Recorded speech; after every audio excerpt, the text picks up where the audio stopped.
قيل يا رسول الله صلى الله عليه وسلم আল্লাহর নবী গো, আপনি বললেন 10টা উপকার করবেন, সেই 10টা উপকারের ভিতরে প্রথম কি?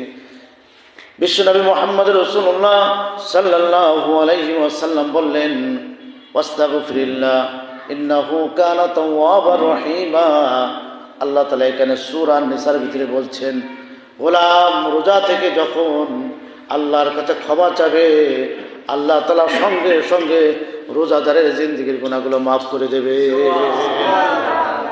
মুসলিম শরীফের 1151 নম্বর হাদিস, বিশ্বনবী মুহাম্মদ রাসূলুল্লাহ সাল্লাল্লাহু আলাইহি ওয়াসাল্লাম বললেন, আমি আল্লাহর কাছে প্রশ্ন করলাম, হে রাসূল, আপনি বলেছেন নামাজ পড়লে নামাজ জান্নাতের চাবি, জিহাদ করলে জিহাদের তরবারি নিচে আল্লাহ জান্নাতের চাবি, মায়ের খেদমত করলে মায়ের পায়ের তলে সন্তানের জান্নাত।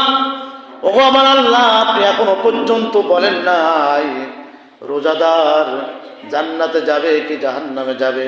বিশ্বনবী মুহাম্মদ রাসূলুল্লাহ সাল্লাল্লাহু আলাইহি ওয়াসাল্লাম বলেন, as-sawmu li wa ana ajisi bihi, রোজাদার আমি আল্লাহ আমার জন্য রাখে, আর আমি আল্লাহ কিয়ামতের দিন মুসিবতের কালে কোটি কোটি অগণিত মানুষের সামনে আমি আল্লাহ বলবো, অমুক ব্যক্তি রোজাদার, আমি আল্লাহ এত বেশি পছন্দ করেছি, আমি খুশি হয়ে আমি নিজেই হাতে তার পুরস্কারের ব্যবস্থা করে দিলাম। মুসনাদ শরীফের 3919 নম্বর হাদিস, 3 নম্বর, বিশ্বনবী মুহাম্মদ রাসূলুল্লাহ সাল্লাল্লাহু আলাইহি ওয়াসাল্লাম বলছেন, মান সামা ইয়াওমান ইবতাগাউ ওয়াজহুল্লাহি খাতামা লাহু বিহা দাখালাল জান্নাহ। একটু জোরে বলা যাবে কি সুবহানাল্লাহ?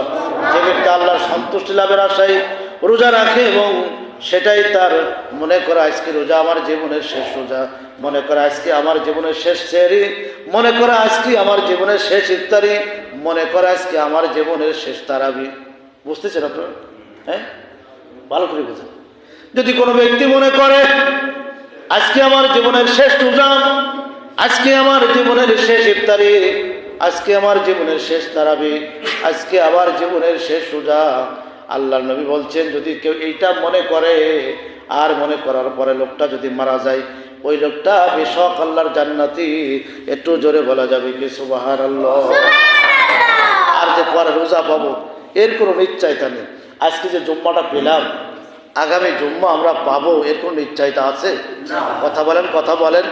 কোনো নিশ্চয়তা নেই, কোনো গ্যারান্টি নাই। তাহলে আজকে জুম্মা আমার জীবনের শেষ জুম্মা, এইটা মনে করে যদি কেউ দোয়াও করে, দোয়াটা কবুল হয়েছে। দোয়া আমরা গ্রুপ ভাঙ, ওকে এই গ্রুপ ভাঙো, গ্রুপ ওই 3 জায়গায় বসবো। রমজানের কষ্ট হচ্ছে, কথা বলা যাবে না। 4 নম্বর, বিশ্বনবী মুহাম্মদ রাসূলুল্লাহ সাল্লাল্লাহু আলাইহি ওয়াসাল্লাম বলেন, পৃথিবীর মানুষ খুব লক্ষ্য করো, খেয়াল করে শুনে রাখো। আল্লাহ নবী বলছেন, 7টি আমল কিয়ামতের মাঠে মুসিবতের কালে সুপারিশ করবে। কয়টা আমল বলেন তো? 7টি আমল। ইতাজ্জালাহুল আরশ, আরশে আজিমের নিচে 7 শ্রেণীর মানুষকে আল্লাহ তাআলা দান করবেন। এবং শুধু তাই নয়, কিয়ামতের দিন মুসিবতের কালে আল্লাহর নবী বলছেন 7টার ভিতরে 1 নম্বর নয়, 4 নম্বরে বিশ্বনবী মুহাম্মদ রাসূলুল্লাহ সাল্লাল্লাহু আলাইহি সাল্লাম বলছেন, এমন রোজা তুমি থাকবা, এমন রোজা তুমি রাখবা, এমন রোজা তুমি পালন করবা, যে রোজার কারণে কিয়ামতের দিন মুসিবতের কালে হাহাকার তৃপ্তি সব একজন লোক এসে ডাকবে আর বলবে, আল্লাহ তাআলা, আমি রহমতের ফেরেশতা, তুমি আমাকে তৈরি করেছো, ওগো মালিক, তোমার এই গোলাম 24 ঘন্টা রোজা রেখে আমি দেখেছি কোনো প্রকার ফাইসা কাজ করে নাই, ভালো কাজ করেছে, খারাপ কাজ করে নাই। আল্লাহর নবী রোজার আগে কি কাজ করেছে এটা প্রয়োজন নয়, আল্লাহ রোজাটা ভালো রেখেছে, এজন্য আমি তোমার কাছে সুপারিশ করছি, মালিক, তোমার এই রোজাদারের জিন্দেগির গুনাহগুলো মাফ করে একে আরো সাহায্য নিচে তুমি ছায়া দান করে দাও। একটু জোরে বলুন আল্লাহুম্মা আমিন। 5 নম্বরের সিরিয়ালে তিনি আসবেন, এদিকে লক্ষ্য করেন। এভাবে সাদা রুমাল পরিহিত মানুষ, অনেক লম্বা কিসিমের একজন মানুষ। এদিকে আসুন, সামনে আসুন, সামনে বসুন। এদিকে খেয়াল করুন, আপনারা লক্ষ্য করছেন সাদা রুমাল পরিহিত সুন্দর এবং সুঠাম দেহের অধিকারী একজন মানুষ আসবে। তার এই পাশে নাক কাটা, হাত কাটা, মাথা চূর্ণ বিচ্ছিন্ন করা, কঠিন একটি অবস্থায় কিয়ামতের মাঠে উপস্থিত হবে। আল্লাহ তাআলা বলবেন, তুমি কেন এভাবে আসলে?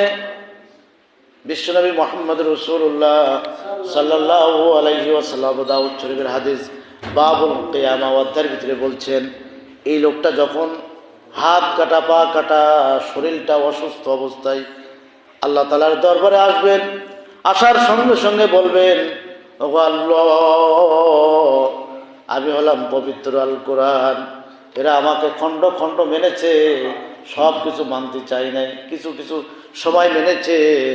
এবার সঙ্গে সঙ্গে বিশ্বনবী মুহাম্মদ রাসূলুল্লাহ সাল্লাল্লাহু আলাইহি ওয়াসাল্লাম বলবেন, মাহে রমজান রোজা কি ঠিক মতন ছিল? বলে, হ্যাঁ মাহে রমজান রোজা ঠিক মতন ছিল, ভালোভাবে আদায় করেছে, ফরজ আদায় করেছে, যাকাত দিয়েছে, আল্লাহর জমিনে আল্লাহর দিন কায়েম হবে এই কাজের পক্ষের লোক তিনি ছিল। বিশ্বনবী মুহাম্মদ রাসূলুল্লাহ সাল্লাল্লাহু আলাইহি ওয়াসাল্লাম বলবেন, ঠিক আছে তুমি এবারে চলে যাও। এবার ওই ফেরেশতা চলে যাবে, যাওয়ার সঙ্গে সঙ্গে আল্লাহ তাআলার পবিত্র আল কোরআন চলে আসবে আর বলবে, আল্লাহ এরা হচ্ছে রমজান মাসে রাত জেগে জেগে আমাকে অনুসরণ করেছে, আমাকে অনুকরণ করেছে। ও মালিক আল্লাহ, এই লোকটাকে মাফ না করলে আমিও জান্নাতে যাব না। আল্লাহ বলবেন, যা গোলাম যা, আহলা বিল জান্নাত, ওই লোকটাকে তুমি সঙ্গে নিয়ে আমার জান্নাতে চলে যাও। একটু জোরে বলা যাবে কি সুবহানাল্লাহ? তাহলে খতম তারাবির মূল্য আছে না? কথা বলেন না কেন? খতম তারাবির মূল্য আছে না? জনগুলো সব চলে যায়, বুড়োগুলো থাকে। জনগুলো চলে যায়, বুড়োগুলো থাকে। এখন আমি গদাই করে কিছু দোয়া দিতাম, সে দোয়ার আজকে আপনাকে দেবো না, কারণ এখনো আমার এই মেয়াদ সেইভাবে হয়নি, আমি আপনাদেরকে বোঝাতে পারিনি। জনগুলো চলে যায়, বুড়োগুলো থাকে। এখন এদের জন্য দোয়া করতে উল্টোটা জানলে ওরা কোনো তাড়াতাড়ি বুড়ো হয়ে যায়, তাছাড়া আর কী বা করবো? তাই তো রিপন নাকি না? ও দোয়া করা যাবে, রিপন বলেছে ও দোয়া করা যাবে না, তাহলে করবো না। ঠিক আছে, তাহলে দোয়া করতে হবে যে যুবকরা সামনের কাতারে মুসাল্লি হোক। কথা বলেন না কেন আপনারা? আল্লাহ তাআলা কবুল করবেন না? আমিন। হ্যাঁ, যুবকরা থাকবে সামনের কাতারে, আর আমাদের সৃষ্টি হয়েছে বুড়োগুলো সামনের কাতারে। কারণ বুড়ো মানুষের একটু শরীর অসুস্থ, তাই না? একটু শরীর অসুস্থ, পা একটু সমস্যা, এগুলো মেনে নিতে হবে।